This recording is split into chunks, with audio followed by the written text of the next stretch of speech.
Signs of hope for the environment. In 2022, Utah's Great Salt Lake was at a record low level. It came as the state experienced its driest year in 128 years. Scenes of shimmering water were replaced by startling images of parched, cracked lake bed struggling to survive. But over the winter, Utah received an historic amount of snow. And as John Blackstone shows us, that has helped bringing the Great Salt Lake back from the brink. There's a particular beauty to this lake in the desert that seems all the more special this year. You are talking to a person who literally wrote an obituary for Great Salt Lake.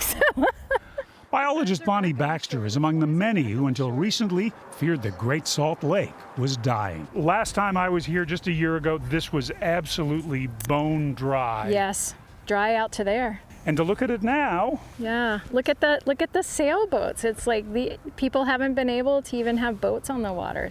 Last year, when the lake reached its lowest level ever recorded, what water there was became too salty for much of the life the lake supports. But now the swarms of tiny brine flies on the water's edge is a sign the lake is returning to health. So this is exciting for you. Yes, so exciting, so exciting. The birds are back on the shore. The flies are back on the shore. It tells us that if we can get water to this lake, the lake will take care of itself. But gotta get water to it. Yeah, and relying on Mother Nature to do this mammoth snowstorm season again is not a good strategy. Utah got more snow this past winter than it's received in at least 40 years. As that snow melts, the rivers that feed the Great Salt Lake are running high and fast. 20 bands? Go a little further. Mike Freeman of the U.S. Geological Survey is tracking the flow on the Bear River. The Bear River provides about a little under half of the total volume that goes into the Great Salt Lake. The measurement is made in CFS, cubic feet per second, for which Freeman has an excellent explanation. 1 cubic foot is equivalent to 1 basketball going from this point every second.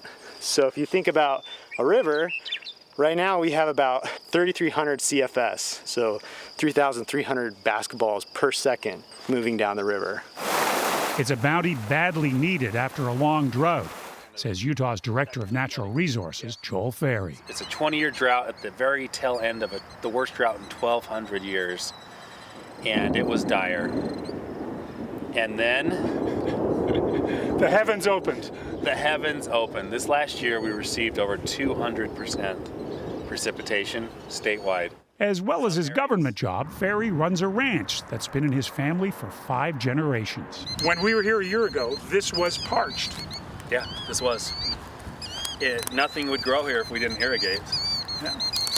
And now it's been flooded. Flooded by the Bear River. In spite of that, Ferry is still pushing for more conservation to send more water to the Great Salt Lake.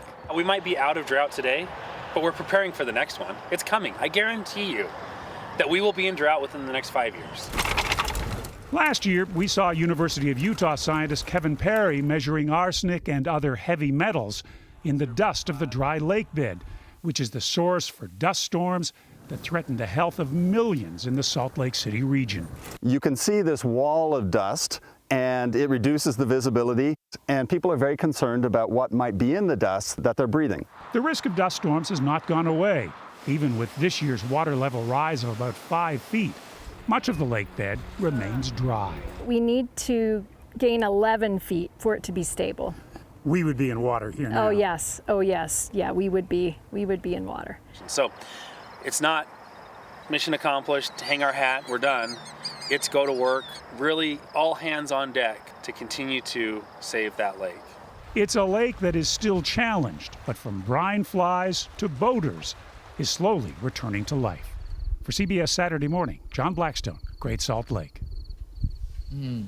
So great to see those boats out there. You know, the predictions were that that lake would be gone in 5 years, and now there's some hope.